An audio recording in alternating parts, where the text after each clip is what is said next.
लगातार यूक्रेन की जमीनों पर रूस का कब्जा बढ़ता जा रहा है और यहां पर हालात इस तरह के बने हुए हैं तो आने वाले कुछ दिनों में यूक्रेन का 25% हिस्सा रूस के कंट्रोल में होगा।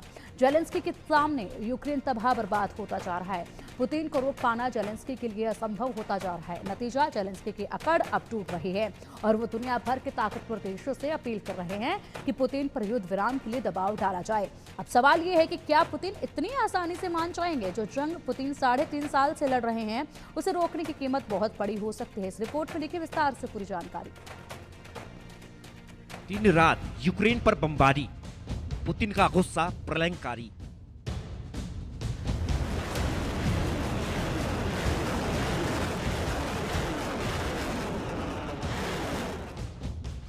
पुतिन नॉन स्टॉप मार रहे, जेलेंस्की गिड़गिड़ा रहे।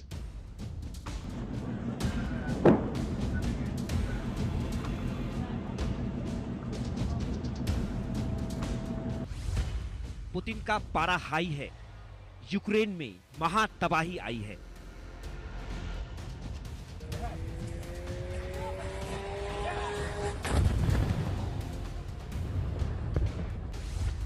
यूक्रेन का काम तमाम, जेलेंस्की मांगे युद्ध विराम।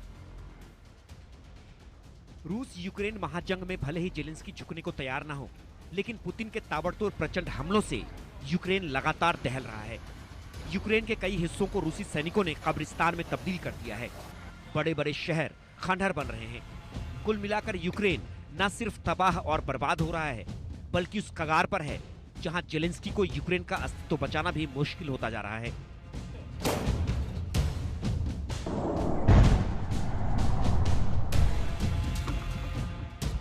साढ़े 3 साल से जेलेंस्की जैसे तैसे नाटो की मदद से लड़ रहे हों, लेकिन अब पुतिन के हमलों से यूक्रेन लगातार जल रहा है। धीरे धीरे ही सही, जेलेंस्की की अकड़ टूट रही है, क्योंकि जेलेंस्की को एक तो परमाणु हमले का डर सता रहा है, तो दूसरी तरफ जिस रफ्तार से रूसी सेना आगे बढ़ रही है, उससे यूक्रेन के कई और शहरों पर कब्जा होने का डर है। मौजूदा वक्त की बात करें तो रूस ने यूक्रेन के लगभग 20% हिस्सों पर कब्जा कर लिया है। रूस ने यूक्रेन के क्रीमिया, डोनेट्स्क, लुहांस्क, खेरसोन और जापोरिजिया पर कब्जा कर लिया है। जेलेंस्की लगातार अपनी जमीन खोते जा रहे हैं। रूसी सेना लगातार यूक्रेन में आगे बढ़ती जा रही है।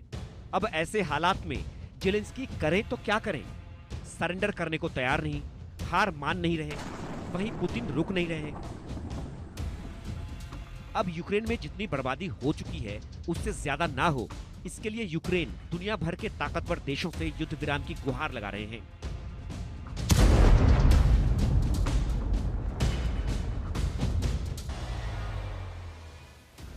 दरअसल कीव में 9 मंजिला अपार्टमेंट पर हुए मिसाइल हमले में 23 लोगों की मौत होने के बाद से जेलेंस्की सदमे में हैं। अब जेलेंस्की चाहते हैं जैसे भी हो ये महाजंग खत्म हो। इसके लिए जेलेंस्की ने वैश्विक ताकतों से अपील करते हुए कहा है कि युद्ध विराम के लिए रूस पर दबाव डाला जाए। ये हमला दुनिया को याद दिलाता है कि रूस युद्ध विराम को अस्वीकार करता है और हत्या का विकल्प चुनता है। हाल ही में रूस ने शहरी रिहायशी इलाकों पर लंबी दूरी के हमले किए, जो जेलेंस्की के लिए बहुत बड़ा झटका है। अब सवाल ये है कि पुतिन रुकेंगे तो कैसे रुकेंगे, क्योंकि इतना कुछ होने के बाद पुतिन जेलेंस्की को बिना झुकाए मानेंगे नहीं। हालांकि पुतिन जेलेंस्की के साथ बातचीत के लिए तैयार है। इस्तांबुल में पिछले दौर की वार्ता में कैदियों और शहीद सैनिकों के शवों की अदला बदली हुई थी। अब जेलेंस्की की गुहार के बाद कौन कौन से देश पुतिन से युद्ध विराम को लेकर बात करेंगे, ये तो देखने वाली बात है। लेकिन सबसे बड़ा सवाल ये है कि अगर पुतिन युद्ध विराम पर सहमति जताते हैं तो उसकी कीमत क्या होगी? Bureau report, India news.